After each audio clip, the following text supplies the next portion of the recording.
Hello, I'm Simon Calder, and if you were going around the world in alphabetical order, this is one of the last cities you'd reach. Zaragoza, an exotic name for an exciting city. Midway between Barcelona and Madrid in the beautiful region of Aragon, and now firmly on the map right there thanks to Expo 2008, bringing the world to the city at the end of the alphabet. Getting your bearings in Zaragoza is easy. The heart of the city lies south of the river Ebro and is best accessed on the Puente de Piedra. There's been a stone bridge here for the last 2,000 years, which was when the Romans laid down the original street plan, parts of which are still followed today. And one of the grandest open spaces in Spain, the Plaza del Pilar, a bit like an airport runway with some beautiful buildings on either side. But there's also a tangle of lanes in the old town where it's possible to get deliciously lost. For once, I've chosen to stay outside the city centre in the new Trip Hotel. It's right next to the Expo site and has appropriately 21st century facilities. The beds have pillows big enough to eat you. And to give you an idea of how comfortable this place is, well, I'd be happy to sleep in the lobby. Time to explore. For a very different view, pay a couple of euros for the trip to the top of the North Tower of the Basilica de Nuestra Señora del Pilar, Zaragoza's mighty cathedral. Hang on, there's another one over there. And if I'm not very much mistaken, the person down there is going to be taking me for a hike. Welcome to Zaragoza, Simon. Well, thank you very much for taking me on a walk of the highlights. Tell me where we're heading first of all. I think we're going to start with the second biggest church in Spain, the Basilica of Our Lady on the Pillar. Now, Simon, this is the most important part of the whole church. It's the chapel of Our Lady on the Pillar. You see the small statue of Mary on the right and the purple coat, and the pillar is inside the silver which you see coming out beneath. Can we actually touch the pillar? Yes, we can, but we have to go to the back. See, this is the only place where we can really touch and kiss the pillar. And there's a strange smell as well. Yes, it smells of roses, doesn't it? They say it's the perfume of the Virgin Mary, and it's a natural smell brought by the pillar.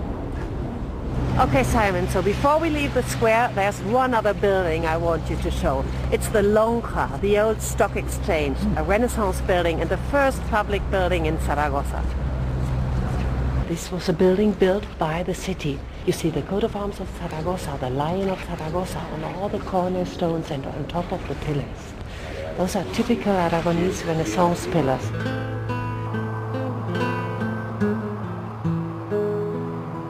Independence Avenue. It was built in the 19th century following more or less the example of the French avenues.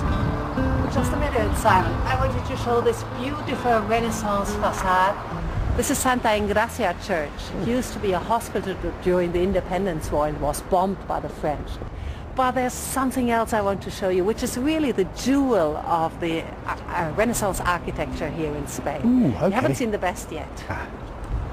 Karen, it's been a lovely walk so far, but you brought me into a modern savings bank. Why? It might be astonishing, but here we've got one of the jewels of the Aragonese Renaissance architecture.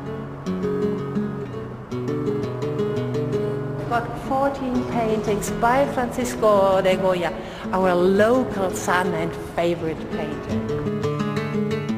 We consider him a son of the city because his whole family came from Zaragoza and lived in Zaragoza. It's a pity because nobody seems to find it, so we don't have too many visitors here. It's time for lunch. Yes, let's go. I'm hungry. Yeah. All right, Simon. Well, we'll finish our visit here. You wanted to go to lunch to a special place. I think you'll be very satisfied in here.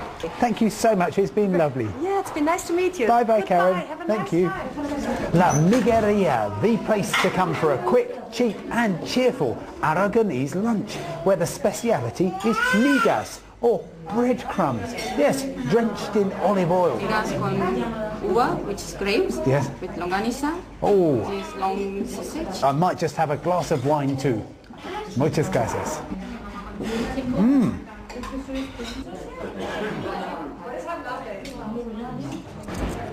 And all that for less than €7, about a fiver. From economy to first class, I'm off to the palace.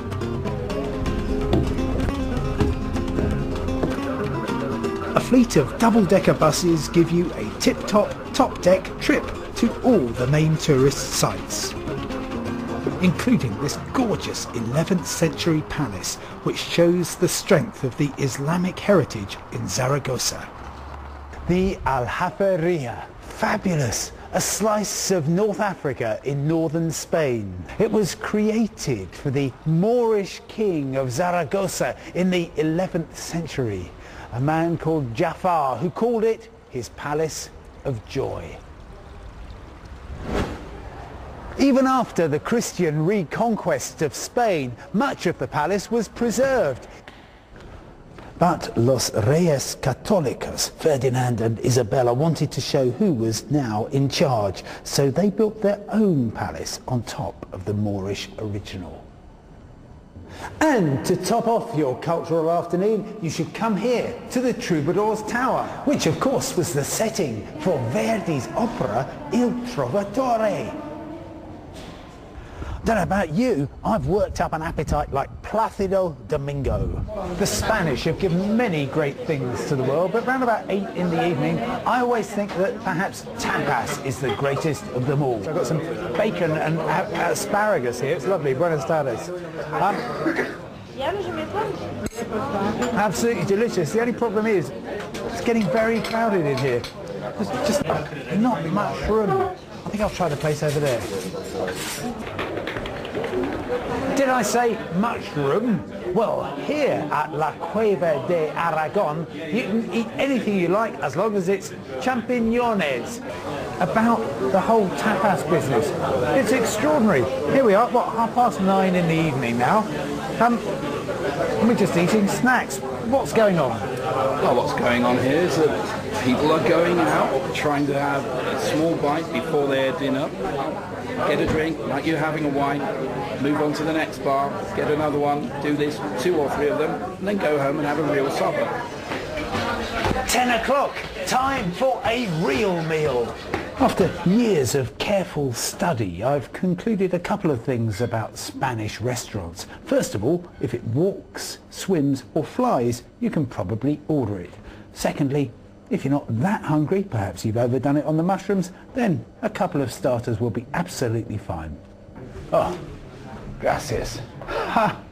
This, look at it, is a starter. This is huevos rotos, muchas gracias, which means broken eggs. And they have been, and they've been cooked beautifully, and they're on a bed of fried potatoes with some jamón ibérico on top. My goodness me. Thank goodness I only ordered a starter. It's a tough life. Muchas gracias, señor. Hasta luego. But someone's got to do it.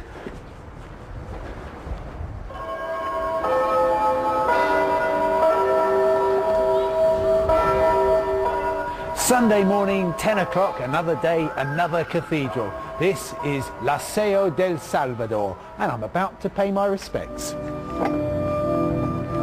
There's a variety of different styles here, but it's basically a 14th century Gothic cathedral commissioned by the lunar Pope Benedict XIII, who was born near here. To honour his city, he built this amazing structure, but he used Islamic craftsmen to do it.